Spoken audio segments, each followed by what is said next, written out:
Maayong adlaw, katawhan sa Dios sa Archdiocese sa Ozamis sa ngalan sa atong talahuron nga Arsobispo Archbishop Martin Sarmiento Humawad TD ug sa kahugpungan sa mga kaparian sa tibuok lokal nga simbahan dinhi sa Ozamis gikan dinhi sa Immaculada Concepcion Mission Station sa Concepcion Misamis Occidental kini nausab si Father Jesse Langgam magahatod kaninyo sa pamalandong karong adlaw.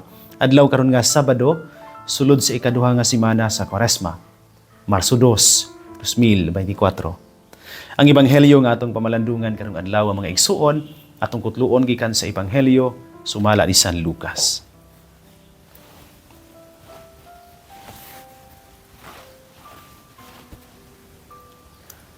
Usa ni ana kahigayon may daghang mga kubrador sa buhis ug mga makasasala nga miadto kang Hesus aron pagpamati kaniya. Unya ang mga Pariseo ang mga magtutudlo sa balaod nagbagulbol nga nag-ingon. Kining tawhana nag-abi-abi sa mga makasasala ug nakigsalo pagani kanila. Tungod niini misugilon kanila si Jesus ug usa ka sambingay. Si Jesus mipadayon sa pag-ingon. Dihay usa ka tawo nga may duha ka anak nga lalaki. Usa ka adlaw ni ana ang manghod miingon sa iyang amahan, "Tay, hatagi na ako sa akong bahin sa katigayunan." Busa gibahin sa amahan ang katigayunan tali sa duha niya ka anak. Tapos sa pipila ka adlaw, gibaligya sa manghod ang iyang bahin ug milangyaw siya sa layong dapit. Din giusika niya ang iyang salapi sa mga kahilayan hangtod nga nahurot ang tanan. Unya miabot ang usa ka dakong gutom niadtong dapita ug gihatod siya ngadto sa pagkawala gayoy nahot. Busa mialagad siya sa usa sa mga mulupyo niadtong dapita ug gipadala siya ngadto sa iyang uma aron pag-atiman sa mga baboy. Tungod sa kagutom, buot unta siyang mukaon sa bunga sa kahoy nga gilawg sa mga baboy apan walay mihatag kaniya. Sa katapusan nakaamgo siya sa iyang dakong sayop ug miingon siya, "Nagsobra ang pagkaon sa tanang sinuhulan sa akong amahan, apan ako ani hapit na mamatay sa kagutom. Usa mo pahawa ako niining dapita ug mupauli ngadto sa akong amahan ug sultihan ko siya, Tay, nakasala ako sa Dios ug kanimo. Dili na ako angay tawgon nga imong anak. Isipan na lang ako nga usa sa imong mga sinuhulan." Busa milakaw siya ug mipauli ngadto sa iyang amahan. Apan layo pa gani kaayo siya sa ilang balay, nakakita na ang iyang amahan kaniya. Naluoy siya sa iyang anak ug midagan pagtagbo kaniya ug unya migakos ug mihalo kaniya. Ang anak miingon sa amahan, "Tay, nakasala ako sa Dios ug kanimo. Dili na ako angay tawgon nga imong anak." Apan ang amahan mitawag sa iyang mga sulugoon. "Dali," miingon siya. "Dad-angari ang labing maanindot nga bisti ug isulob kaniya." Sulubi usab og singsing ang iyang tudlo ug sapatusi siya. "Ug kuhaa ang linami nga nating baka ug ihawa kay magkumbira kita. Kay kining akong anak namatay na apan karon nabuhi. Nawala siya apan karon hikaplaga na." Busa gisugda nila ang kumbira. Nining higayuna dito sa uma ang anak nga magulang. Sa iya ng pagpauli ug sa diha nga duol na siya sa balay, nabati niya ang huni ug ang panagsayaw. Busa iyang gitawag ang usa sa mga sulugoon ug iyang gipangutana, "Nagunsa man kamo diha?" Mitubag ang sulugoon, "Ang imong manghod mipauli na og gipaihaw sa imong amahan ang linami nga nating baka tungod kay nahiuli na nga maayog lawas ang imong igsuon." Nasubo pag-ayo ang magulang ug midumili siya pagsulod sa balay. Busa migula ang iyang amahan ug gialam-alaman siya aron mosulod. Apan mitubag siya, "Tay, huna-huna aragod. Sulod sa daghang mga tuig nagsilbi ako kanimo ingon sa usa ka ulipon ug wala ako makasupak sa imong mga sugo bisan makausa. Apan unsa may imong gihatag kanako? Wala gayod. Bisag kanding na lang unta aron maglipay ako uban sa akong mga higala. Apan kanang imong anak nag-usik-usik sa tanan mong katigayunan uban sa mga daotang babaye ug sa iyang paghiuli imo hinuong giihawan sa linami nga nating baka." Ang amahan mitubag, "Dong, ikaw kanunay uban kanako ug imo ang tanan kong katigayunan. Apan kinahanglan gayod nga magkumbira ug maglipay kita. Iyang imong igsuon namatay na ug karon nabuhi. Nawala siya ug karon hikaplaga na." Mga igsuon, ang ebanghelyo sa Ginoo. Daigon ikaw, O Kristo. Mga igsoon ko ni Kristo maayong adlaw pag-usab kaninyong tanan. Kanindot kaayo sa ebanghelyo nga atong nadungog karong adlaw. Mahitungod ni ining I think well read and nahimo na ba no nga murag common kay nga story in the Bible where we can learn so many things from, no? The reader who follows this gospel parable of Jesus, my dear brothers and sisters, would lose every form of sympathy for the younger son. Even when he came to his senses, the decision of the son to return to his father was born from his dire need. So questionably nadaan ang sincerity sa iyong intention, doubtful. The sincerity of this man can lead us to doubt as to whether he is truly changed or kung tinuod ba gyud nga nabag-o ang iyahang kasing-kasing. Ngano ba nga mawad-an man taog simpatiya sa manghuran nga anak? Kini tungod kay nangayo siya sa iyang katigayunan, kabahin sa katigayunan niya sa iyang amahan, tagaan siya, giusika niya og gihurot sa mga kahilayan. Ya karon abot sa punto nga nahutdan siya. But like many of the parables of Jesus, this parable jolts us from our expectations. At the son's return, dihang nakaamgo na siya, pauli siya sa ilahang balay, instead of the focus nga mao ang prodigal son, quote and quote of the word prodigal, ang papa na dayon ang mi-take over sa senaryo, sa storya. Filled with compassion, the father becomes like the son, prodigal, profuse and lavish in his love and kindness.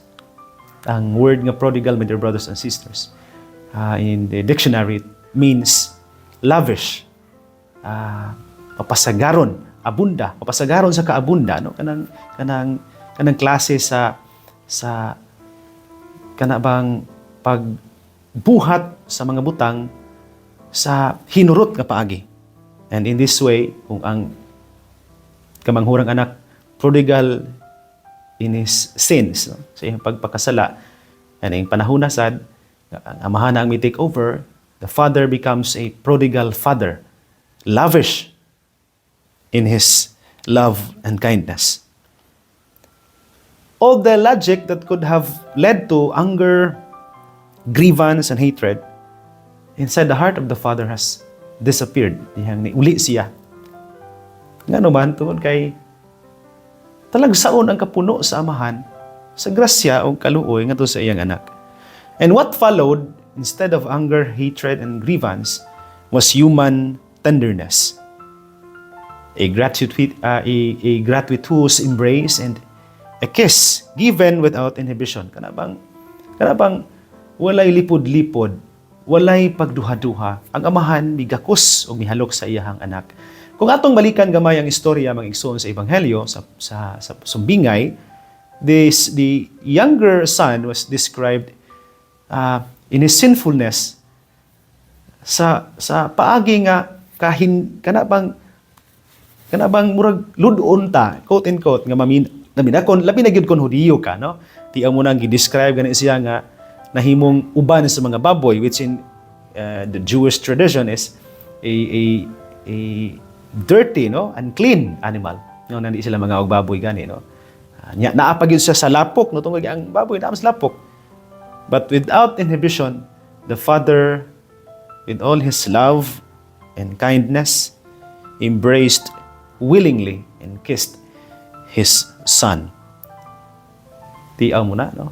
In all the years while the younger son was away, he never received such love. Dihang wala siya sa palibot, kiliran sa iyang amahan. So the father now assures him that he is loved. So every time, here's the kining message mga igsoon. We are loved by God. But every time we commit sin, we move away from that love of God. But here's what's amazing of this, no? Tungod kay bisan unsa kadako sa atong mga saha, every time we come back to God, ask for His forgiveness, receive the sacrament of reconciliation, we are assured of the Father's love and tenderness. Dili ikalimod nga matag higayon nga mobalik taniya gikan sa atong sala sayop nga binuhatan. We are assured of His love. And then, muna nito, the best things are given to the Son. The finest robe, a ring, sandals, and the fattened calf for a feast. Ipiyastahan ang anak nga nawala. So, the robe represents His dignity being cloaked up unto Him by the mercy and love of God. A ring symbolizes His being taken up, no, from the kining community of the unclean, tungod kay himo naman siya karon nga kana bang mura og royal, no, tungod kay giuli kaniya ang dugo nga royal, no, kanang mga singsingan sa una of royal blood lang na, no. And sandals, which keeps His feet away from the mud of sin, itong mahugaw nga pagpagkasala. And fattened calf, nga timaan sa ilang gipiestahan, nga timaan sa kalipay sa amahan, sa pagpauli sa anak, human nga nagpakasala siya. So remember this, balik ko na ko, every time we go away from God, we close ourselves from His love. At every time we come back to Him from our sins, we are assured of complete acceptance, kindness, love, and tenderness from Him. But this is not the end of the story, nga naman. Coming home from work, who was also lavish with work, kung ang manghuran lavish in sin, the father lavish in forgiveness and mercy. So the son, the eldest son, is lavish with work, thinking ang iyang duty, yung pagtuman sa iyang duty, magpadayag sa iyang paghigugma sa amahan. So coming home, the elder son is informed of what happened and becomes furious. Suko siya, ngano nga gipiestahan sa iyang amahan, ang iyang manghod nga nag-usik-usik sa ilang kabtangan. The father, nga yan ang unang anang previously had already gone out of the house to embrace and accept the younger son. Now, does the same for the elder son, no? Kung gawsan sa amahan ang iyahang anak nga kamanghuran aron dawaton, gakson, dalhon balik sa iyahang balay, mao sa iyang gibuhat sa kamagwangan. And the father pleads with him, listens, minaw sa iyahang anak, and then says, "My son, you are here with me always, and everything that I have is yours."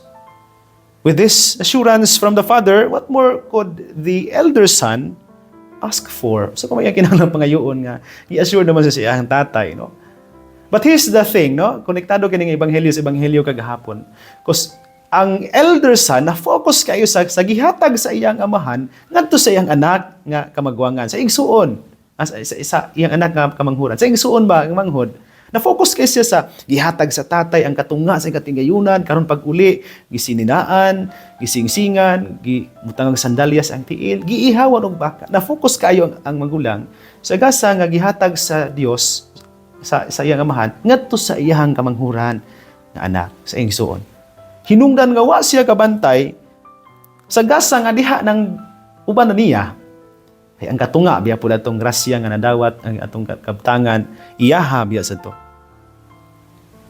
So again, balik ko nako, just as the father assures the son, the younger son of his love and tenderness, so is the elder son as well, assured of the love of the father.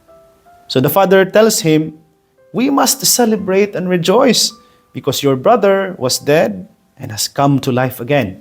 He was lost and now he has been found." Kanindot kaayo, no? Bisan di ay this parable ini nga sambingay usan is mga sambingay gyud nga mukuhit sa mga magtutudlo sa balaod o mga Pariseyo that despite their parang ka ng ilahang lahi nga treatment sa mga makasasala, ng mga kobrador sa buhis, those loose women in the community, even them is assured of the love of God. Bisan ugon sa nilang musukol gyud ni Jesus, no? Musupak niya, even them are assured of the love of God. The last words of the Father can only be appreciated if we return to the audience of Jesus, ang balikon. The Pharisees and the scribes who complain so much about how He welcomes sinners. Iyahang pagpakigsalo sa mga kobrador sa buhis o sa mga magkasasala. And Jesus tells them that there should be great rejoicing when sinners repent. Kinahanglang maglipay gyud ta kung dunay mga makasasala nga maghinulsol og mubiya sa ilang mga sala. Mubalik sa simbahan, musimba ug mualagad. Inay nga atong sawayon tungod kay nagunahon ta nga kita ray mga buutan ug balaan pariha sa kamagwangang anak nga wa gyud mubiya sa amahan. Malipay kita. Every time our brothers and sisters who have gone away because of sin and moved away from the love of God, from the fold of His flock, we should rejoice. Tungod kay nahiuli sila og nabanhaw. Imbis nga maguol, masuko, kung mupalik sila, uban nato. These people were lost, so we should be happy now that they are found. And sama sa gipakita sa amahan, in compassion, we should show them that they are loved. Mga pangutana, mga igsuon alang sa atong pagpamalandong karong adlaw ni Ebanghelyo. Has there been a time in your life when you felt God's compassion despite your sinfulness? Doon na may mga higayon sa atong kinabuhi nga nabati nato kining pagka mapasayloon ug maluluhion sa Dios taliwala sa atong mga sala. O were there a time nga mga panahon, doon na ba mga panahon nga nahimutang sama sa mga Pariseyo ug mga eskriba, mga tutudlo sa balaod, nga masuko kung dunay mga makasasala nga mahibalik sa simbahan? O what makes you act like the elder son that is? What hinders you from having compassion for others sa mga Ginoo na maluluhion nato? Sabay nakababag nimo aron mahimong sirado ang imong kasing-kasing nga mopabati sa kaluoy sa Dios ni atong mga igsuon tang makasasala. What makes you think dili nila deserve ang gugma sa Dios? Kung doon na may mga higayon, mga igsuon nga nahimutang parihas mga Pariseo, mga magtutudlo sa balaod, I think kining Ebanghelyo karon magpahinumdum nato na ang Dios nahigugma ug walay gipihig. Ang iyang pasaylo gawas nga para nimo, para nako, para sad ni sa tanan nga mga makasasala. After all, kinsa man nato dinhi ang wala makasala. Mga igsuon ko diha ni Kristo dinhi na lang ko kutob. Sa dili pa nako tapuson kining pamalandong, tuguti una ako sa pagtunol sa akong greetings sa tanan nga karong adlaw nagsunod pag-ayo nining atong programa. Labi na gyud sa mga suki natong tingpaminaw nga karong adlaw naa sa ilang tagsa-tagsa ka mga panimalay og nagsunod nining atong programa kaninyong tanan. Daghan gayud kaayo nga salamat. Personally, I would like to thank every listeners karong adlaw nga nagsunod nining programa diha sa atong mga social media platforms, atong TV, sa atong radyo. Daghan kaayong salamat ninyo sa inyong makanunayon nga pagsunod kanato dinhi niining atong programa. Akong pasalamat sa mga nagtan-aw nato karon sa ilang mga panimalay. Kay weekend karon, no? Daghang naminaw nato karon sa ilang mga radyo ug mga TV. May adlaw, may buntag kaninyong tanan. And sa mga nagtan-aw nato diha sa social media platforms kaninyong tanan may adlaw, may buntag. Labi na gyud kang Mami Lizelle ug Julius Bungabong, kang Kuya Antonio Gati Allen Go and family, kang Ati Che Yap and family, kang Sir Ryan ug Ati Angging Oliveros and family, no? Salamat kayo og maayong adlaw kaninyong tanan. Kang Ma'am Gabriela Acailar, Ma'am Irene Palgan, kang Sir Joel Aclao, kang Marife ug Julian Ladion, kang Nanay Waning, kang Delma ug Adela Bakod, kan Ma'am Evelyn de Gracia, nganha kang Don Miguel Nunez sa iyang asawa pod, maayong buntag ninyo diha, no? Mga nagsunod nato diha sa ilahang tagsa-tagsa ka mga panimalay, mga nagsunod nato diha sa ilang tagsa-tagsa ka mga social media platform. Salamat kaay ninyo. Ako pod nga greeting sa mga nagtanan nato sa Facebook, no, nga sa walay puas nagsunod dining programa, kang Ma'am Josefina Idol, kang akong kaubang pare, bisong pare nga taga na-assign karon sa Parokya Tabina sa Zamboanga del Sur, kang Lambert Blake Morpos Erquita. Good morning, Pads, no? Kang Ma'am Paula Culin Cos, good morning niyo sa Panao, no? Kang Father Jerry Lawrence Tautuan, kang Richelle Lausa and family, kang Melody Sagan, kang Melin Aquino, kang Jeneline Irog-Irog Handumon, kang Alin Lahay-Lahay Refill, kang Mary Joy Vapor, kang Ma'am Sherry Racines, kang Mary Jane Putis, kang Merchel Kaituna, kang Ma'am Tess Arano, kang Ma'am Evangeline Pihano, kang Ma'am Emma Borromeo, kang Ma'am Irene Prieto, kang Esther Masicampo, kang Grace Ann Elio, kang Chi, no? Kang Vilshan Kabatuan, kang Ray Bacarisas, kang Lay Lazaga, kang Atan Rudnik, kang Elmar Danago, Virginia Cinco, kang Lovely Fihayekten, kang Danilo Tumaraw, kang Del Oracion, kang Miding Falsario Insya, kang Florencia Valdez, kang Maria Rose, kang Rachel, kang Harvey May Katamko, kang Virginia Aburdo, kang Analisa Liwanag, kang Lovely May, sa mga nagsunod nato diha sa ilang tagsa-tagsa ka mga social media platforms nila, no? May buntag ninyo diha, kang Fe Ladion, no? Kang good morning, no? Kang Choi Manangkil, no? Pao diha sa Pangdalaga, good morning. Kang Ma'am Ella Acunia, kang Mary Conol, good morning, no? Salamat kay ninyo ni kang Danilo Paniares Jr. Salamat kay sa inyong kanunay nga pagsunod kanato ining programa. O sa mga naminaw nato, silang tagsa-tagsa ka mga panimalay kaninyong tanan, daghan kayong salamat. Upod nga pasalamat sa mga kauban nato dinhi sa parokya, labi na sa mga nagsunod nato dinhi hining istasyon. Pasalamat kay gabi sa overnight nga pagampo sa kada first Friday hangtod first Saturday sa amo ang 2000 Hail Marys devotees, no? Salamat kaayo kang pinanguluhan ni Pariduming Gayola sa pundok sa mga Legion of Mary nga miapil, no? In charge po nining maong debosyon, pinanguluhan ni Ma'am Rovilin Ikaw sa Sacred Heart of Jesus, no? Pinanguluhan ni Ma'am Girly Hinutan sa pundok sa mga lectors o choirs, no? Salamat kaayo sa pundok sa mga ka-GSK-han, no? Sugod GSK 1, 2 hangtod sa 5, no, sa inyong kanunay nga pagsuporta nato dinhi sa parokya, bisan kon ang atong panahon og tempo tugnaw tungod kay sing kaulan gihapon, no, pero salamat sa inyong dedication, no, to attend our activities dinhi sa simbahan. Salamat kaayo ninyo gyud, no, and thank you as well sa mga estudyante sa Concepcion National High School, no, nagsugod na ta sa ilahang monthly mass ni atong gahapon adlaw, no, Friday, nagsugod ta sa ilahang misa binulan kada first Friday of the month, no.